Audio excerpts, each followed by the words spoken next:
is Alice Thorpe. I am a graphic designer and YouTuber, and I am very honoured to be a judge for the MSI Creator Awards 2021.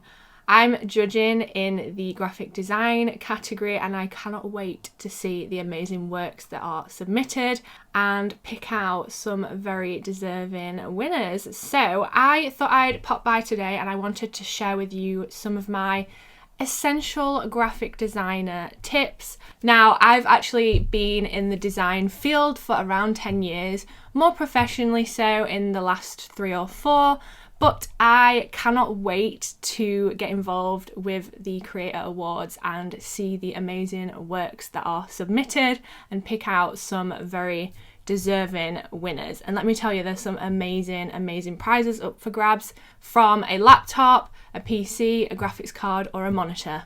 So I thought I'd pop by today and share with you some of my top tips and tips from other graphic designers that will help enhance your work, keep your productivity flowing, and really make the most of the time that you put towards your designs. So I'm going to be using the new MSI Creator Z16 laptop, and I can easily use the touchscreen to aid me in my design, and it also has an extra 10% space since it has been designed under the golden ratio. This MSI laptop is the latest high performance Creator Series laptop, and it's equipped with the latest 11th gen Intel Core i7 processor and a whole bunch of other amazing tech. So a little bit about the MSI Creator Awards. As I'm sure you already know, MSI is one of the world's leading PC brands, and it has created these awards to honour creatives and really showcase and celebrate their work. Now, the awards consist of 3 different categories. So of course there is the graphic design category, which is the one I'm judging. There is the film category, and then also a 3D creation category. So if your works fit into either of those categories, you are invited to submit and be in with the chance to win some amazing prizes. You've got nothing to lose, and you can also submit things that you've created within the last year, so it doesn't necessarily have to be a completely new piece, as long as it fits within those categories. And I'm very excited to get looking at the different submissions and picking a very worthy winner. The awards gathered thousands of amazing pieces from around the world last year, so I can't wait to see the range of talent we're going to be able to choose from. I feel like it's going to be a really tricky process. Alright, so let's talk a little bit about this year's theme for the MSI Creator Awards. From the era of the Renaissance, scientific revolution, and the Enlightenment, the great evolutions are all built upon craftsmanship of humanistic aesthetics and science. MSI takes technology meets aesthetics as a belief and aims to inspire users across all fields. Judges, like myself, are looking for artworks that can perform the concept, convey vital insight, and also display exceptional skill in each category. So if any of this sounds of interest to you, you can submit your work using the link below. The deadline for submissions is May the 31st, and we will be announcing the winners on the 16th of June. So be quick, make sure you submit your works, and if you're in the graphic design category, I can't wait to see what you've created. Alright, moving on to the main event, I'm going to share with you my top tips for graphic design and graphic designers. The first of which arguably is one of the most important ones, or at least for me, because I don't take this tip very easily, basically. So this is to keep it simple. Now, I don't know about you, but I am great at overloading a page. I like to add extra bits, I like to fill all the spaces, and that is not necessarily always the way to go. Keeping it simple actually makes design great. Making the most of using the white space and sort of channeling your inner minimalist. So rather than trying to fit and fill the entire page with elements, let things breathe, create a sort of unity via the white space. And if you don't know what a white space is, it's basically the parts of a design that are blank, the parts that don't have any sort of design elements in them. Now, like I said, I find this quite difficult because I am a sucker for adding loads of bits in, I want it to be fancy, I want it to be bold, and obviously in some cases this works wonderfully, but a lot of the time it's great to sort of pare things down, channel your inner minimalist, and really focus in on those few specific design elements and let them sort of steal the show and speak for themselves. So with this business card, you can see that I have kept things to a minimum. I've added some eye-catching elements, I've got the key information alongside the logo, the colour theme, and I've made sure that there is some white space. You'll see that I've added the confetti around too to add a little bit of interest. So it's important to find the balance between aesthetics and getting your message across clearly and effectively. White space is the area of the design where it breathes, and although it's hard to master allowing yourself some white space, it's really, really vital and it can really bring your designs to life. You can also see it in this banner. So although there are a lot of different elements happening, you can see that we've got a balance. So especially for the pink banner at the bottom, on the right is an image, on the left is the text, and in the middle there's some space, there's some room for things to breathe and space for the viewer to be able to read everything without it being crammed in and too chaotic. Next up is to use a cohesive colour palette. Now, finding colours that work well together, unless you're some sort of colour expert and it comes very naturally to you, it can be quite difficult to find great colour combinations. There are a lot of websites out there that have tried and tested colour combinations, and even in software you can sort of click into colour themes and find colours that work together in various different ways. So a great and very important element to design is the colours. And also you've got to consider what sort of audience you're designing for. So for example, if you're designing something that's quite happy, quite vibrant, in my sort of culture, happy colours are oranges, yellows, reminds you of the sunshine. And if you're designing something sort of angry and vivid, maybe like reds and browns. So you've really got to consider the audience that you're designing for. Colours can mean a lot of different things depending on the sort of culture and the audience you're designing for. So it's really something that you can delve into deeply and consider whilst creating a design piece. With this Happy Home logo, I wanted to use bright colours and create that happy vibe. So I did a little bit of research and I grabbed different colours from existing colour palettes that I found online to create a variety of different themes, as you can see. And there's also a really cool tool in Adobe Illustrator called Recolor Artwork, which allows you to select colours and colour palettes and switch between them without having to go in and change each individual colour. A great free online tool is Adobe Color. Now on here you can see we've got a colour wheel, so you can move these sliders around and adjust it, and it keeps your colours in different colour harmonies. So we've got monochromatic, triad, complementary, split complementary, and so on. And you can see as you go down them it changes the colour combinations, and of course those sliders in the middle are always changeable. Now what's really good about this is obviously you can customize these colors. They're all saved up here. You can save them into your Creative Cloud and then name them, and you have them in your Adobe software. So if you have Creative Cloud, this is super helpful. If not, you can export these color palettes as just JPEGs. You can also import images into Adobe Color. So I've just imported a screenshot of the card we've been working on, and you can see that it's picked up the most prominent colors. Again, you can adjust it, and then also you can go and save it, name it whatever you like, and it's in your library.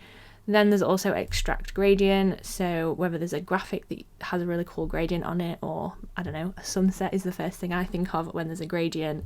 Again, it'll save the different color combinations. You can copy them and you can apply that to your work. So it's a really cool way of taking any ideas that you've found elsewhere and sort of implementing any color schemes and things that you've found that have inspired you, and they're all sort of collated together, which is really cool. And then finally, there's this accessibility tool, which is great for different accessibility needs. So this one is the Colorblind Scale. It helps you create colors that are readable to people with color blindness. And yeah, again, you can save them, and it's just a great tool that you can use in your arsenal. Now that's just one example of a great colour website. There are lots to choose from, and they're great tools to sort of get the hang of different colour harmonies and colour combinations, and you can really put them to great use while creating your design work. Something that's also super important in graphic design is keeping typography under control. Sort of linked in with the first point, I find it quite difficult sometimes, or at least I did towards the beginning of my sort of graphic design career. I found it quite difficult to pair fonts together. It can seem quite overwhelming, and with the like hundreds of thousands of fonts available on the web, it's hard to find ones that sort of work well together. Now again, there are amazing websites that already have great pairings of fonts, and you can really use these resources to your advantage to save time in the long run. Of course, you can choose your own pairings. You could use a novelty, quite bold font for headings, for say like a magazine spread, and then use a more simple and legible, readable font for the body text. Now there's whole studies on typography, what works together and what doesn't, so I definitely recommend having a quick look into that, seeing what works for you, and all in all making sure the typography and the fonts that you choose is legible and your audience can read and understand it. For this web banner, I stuck to quite a simple range of different fonts. As you can see, the text at the top is in a bold, blocky font, and then moving down we've got different bits of information such as the date in a slightly smaller font, and then lower down we've got some body text in an even smaller font with some information. So you can sort of see the different levels, what you read first, and how they all work together. Now of course you can use a more script style font and pair that with a sans serif or a serif font. Like I said, do your research, have a look at different font pairings that exist online, and really experiment to see how different fonts work together. You can also use fonts from the same font family and just put them in different weights. So you could have them in light or in bold or in italic and see how they work together. I wanted to show you a few websites that I really like for font finding. So there's FontJoy, and in here you can type in whatever copy, title, etc. that you want, hit generate. You can change how similar you want the fonts to be, whether you want them really contrasting, and it's just kind of a fun way of seeing how different fonts work together, especially when you put in your own text. You can also change it very specifically per font. Once you've found one that you like, you can press the lock button and lock it, and I find it just quite a different way to visualize how your combinations can work. There's also the Canva font combinations tool, and this one's quite fun because you can type in a font. So say you found a font that you like already, you can either go to the drop down menu and find one, or type it in and see if it's available. And then once you've chosen your font, it will find a couple of combinations that it knows looks good together. So down here you can see that it's chosen Merriweather. Again, you can highlight the text and insert your own text so you've got a bit better of an example. And yeah, you just kind of flick through, see what combinations you like, and again it's telling you down here at the bottom which one it is that is paired with the font that you chose. And finally there's Typespiration. Again, similar sort of principle to the previous one. You can type in keywords and have a little scroll down and you'll see a variety of different combinations, some of them more readable than others, some a bit quirky, some sort of different kind of pairings that you probably wouldn't usually see together, which is again another fun way of mixing up your design. And of course it tells you what they are, and a fun thing, it also tells you the color combinations. So if you really like that layout, you can grab those codes and use those colors too. You also need to consider the visual hierarchy. Now, hierarchy basically means which elements of the page are the most important. So think about a newspaper, for example. Usually the most important headline, and the headline that the newspaper wants you to read first, is in the biggest, in the boldest font, right at the top of the page, usually quite standing out. And newspapers use this hierarchy technique to make sure you read the information in the order that they want you to read it in. So you'd put the headline at the top, Underneath, in a slightly smaller font, you'd use a bit of a smaller size to give the key points of the story, and then moving further down, that's when you have the columns, and that's when you have the solid body text, which is easy to read and smaller, so you can fit a lot of information on. So whether you're designing a banner for a website, a web page, or an advertisement for social media, you need to think and consider these hierarchies. So if you're advertising some perfume, for example, you want the name of the perfume really bold on the page. You'd want the price probably a little bit smaller so you don't put people off with the price. Unless it's an amazing sale price, then go for it. And you don't want to overcrowd things. So that's sort of where the other elements come in.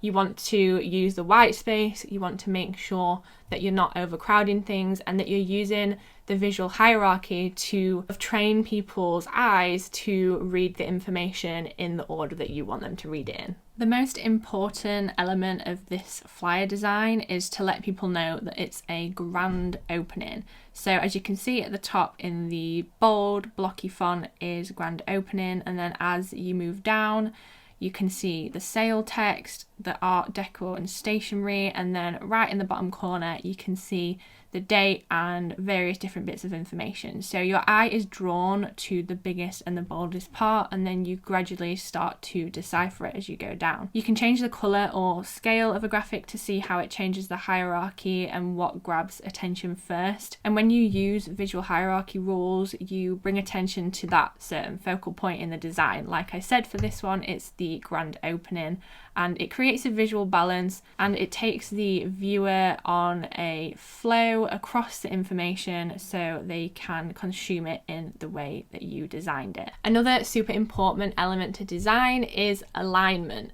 If a piece of work doesn't have any sort of structured alignment, it can often be quite hard to read, quite hard to understand, and be really jumbled and a little bit messy looking. So let's just take a look at this quick example. So I've got a large title, I've got a subtitle, and I've got two big columns of body text. Currently, all these elements of text are left aligned. So if you look on the left-hand side of the columns, you can see that they're all lined up next to each other. Now we can change these, and this is how alignment can change the look of your work. So it's currently on left align. I can put it onto center, and you can see that it has nudged everything, and the outsides are a little bit jumbled and the text ends in the middle. Then we can also do right align. So obviously these all apply in different situations. Generally for newspapers, they use justify text, which I'll show you next. So if we highlight, go to paragraph, and here we have justify. So we can either justify center, justify right, or justify all. So if I do the center, you can see that both the left-hand side of the column, so all the way down here, and the right-hand side of the columns all line up.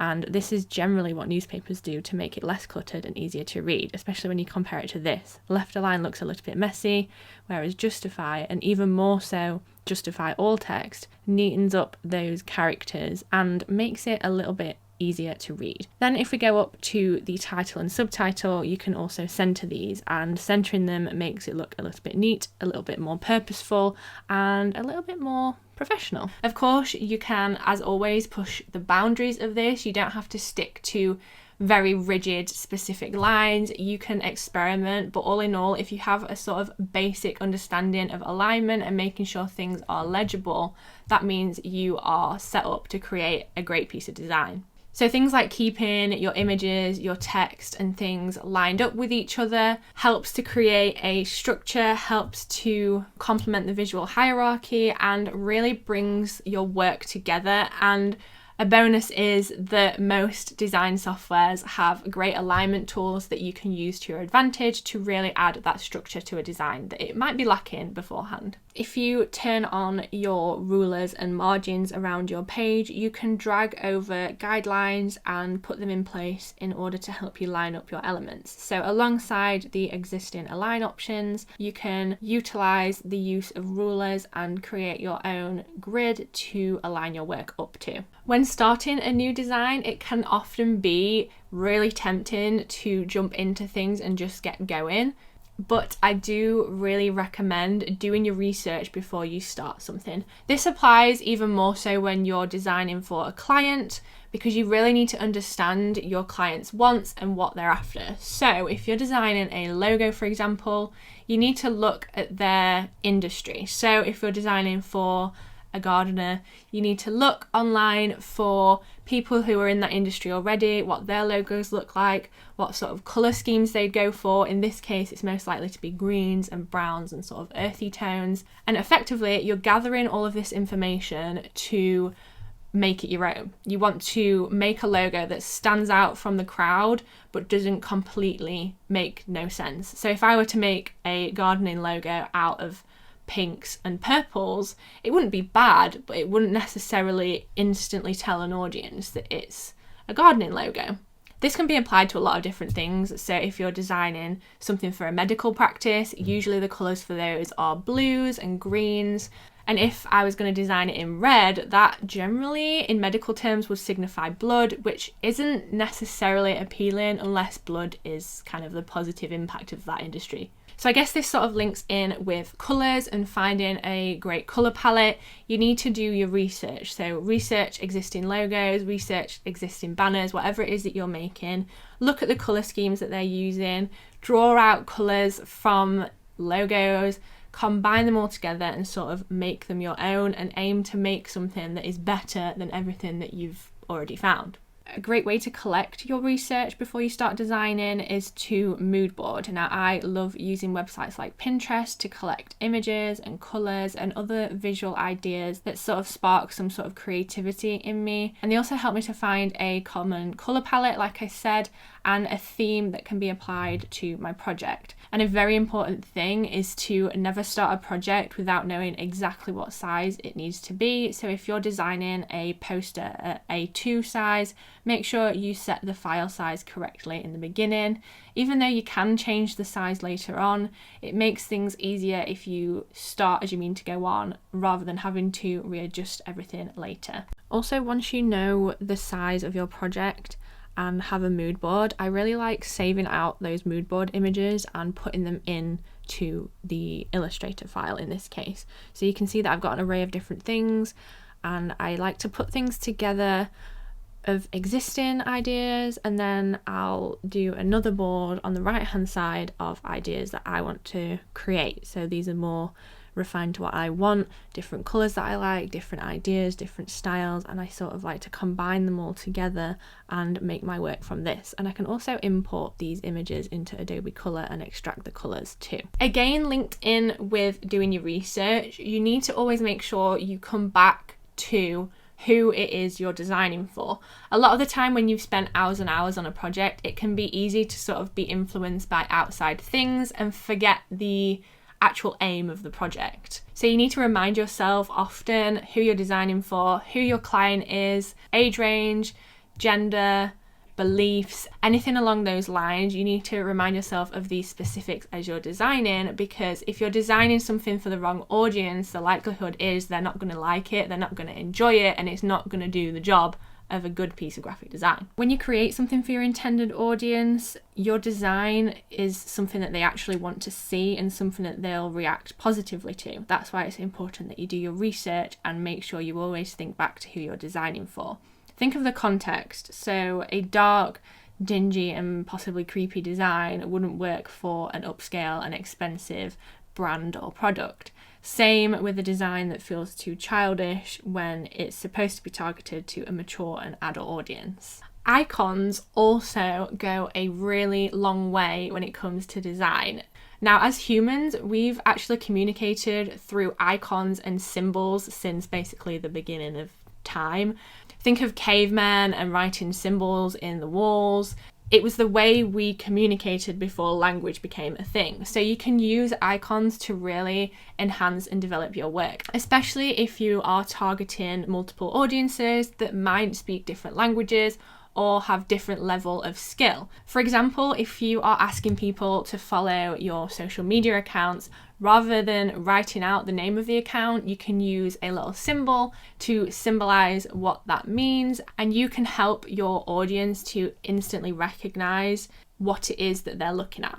Also, for example, if you are looking at something like a website and you want to categorize the services you offer as a designer, you could add a symbol of a paintbrush, for example, or for me as a YouTuber, I'd add a symbol of a camera, and underneath that you could add a small little portion of text. And it just creates some visual interest, something for the audience to recognize and either click on or read through, etc., etc. Going back to this business card, as you can see, icons can be a great element to spice things up and even simplify things without adding too much to your design. So rather than me typing out Instagram.com, I've used the Instagram icon, which is highly recognizable, and I've just added the username afterwards. You can find a whole host of different icons online and really enhance your work when you use them. A really good example of a icon website is Flat Icon. So on here, as you can see, they have millions of vector icons. You can either download them in single icons or as packs, and you can type in a keyword or pick out one of the top searches like I did, and it will show you a bunch of different icons along that theme. So there are a bunch of free ones, there are also premium ones, so if there's one that you don't mind paying a little bit of money for, you can do that. You can also go in and edit the icons, customize them to how you like. You can download them as either PNG in various different sizes or an editable SVG file, and of course you can copy the PNG to your clipboard and paste it straight in if it's a free one. So I really like this website. You can add the filters and change it just to the free ones. If you just wanted something simple, like there's this nice curved one here, this will be nice and simple, and you can see down at the bottom there are a few different colour options too if you want to mix things up. And of course if you're downloading the SVG file, you can change that whenever you like. And also there's Icon Finder, so this works on the same principle. Again, there's 5 million different options as you can see. You can search for keywords, or like I did, press search, use one of the top icons, and you can filter via free or premium and just scroll through. You can see that there's coloured ones, more complex ones, and then more simple, and pick on one you like. You can see that you can either download it in PNG in a variety of different sizes like before. You can download it as an editable SVG vector format, or there's even other formats on this one. And again, you can open it and edit it before you download it. So there are just a lot of options, and websites like this really save you time rather than you having to make your own icons every time from scratch. Now, in the graphic design industry, trial and error is vital. You're not going to know whether something works without testing it. In your head, it might seem like an amazing idea, and then when you get it onto your laptop, maybe it isn't. Maybe it doesn't look how you planned, but at least you tried it. Sometimes these sort of trial and error experiments are the most important part of the learning experiences. It makes you gradually understand and realize what works together and what doesn't. So don't be afraid of creating something completely out of the ordinary. Don't be afraid of trying something new, pushing those boundaries a little bit, and just making something that you think will look great. And at the end of the day, if it doesn't look great like you planned it, you can always just press that delete button and pretend it never happened. That's the beauty of designing digitally, because it's very easy to get rid of things, and it's great for experimentation, trial and error, and really sort of expanding and understanding and figuring out what your style is, what you like and what you don't.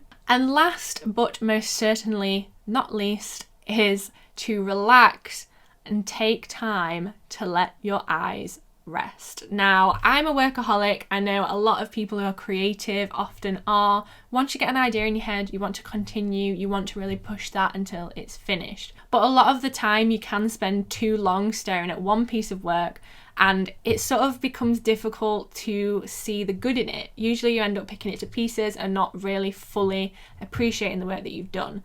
Now, something that I was taught when I was at university was to sleep on it, have some rest, leave your laptop, sort of just completely leave it alone, and then sort of revisit it in the morning and look at it with a fresh pair of eyes. This allows you to look at it from a little bit of a different perspective and sort of pick out things that you might want to change that you didn't notice before because you were too busy concentrating on something else. I like to think of this like when you've written a word down that many times, it no longer looks like a word anymore. I like to think of this concept like that.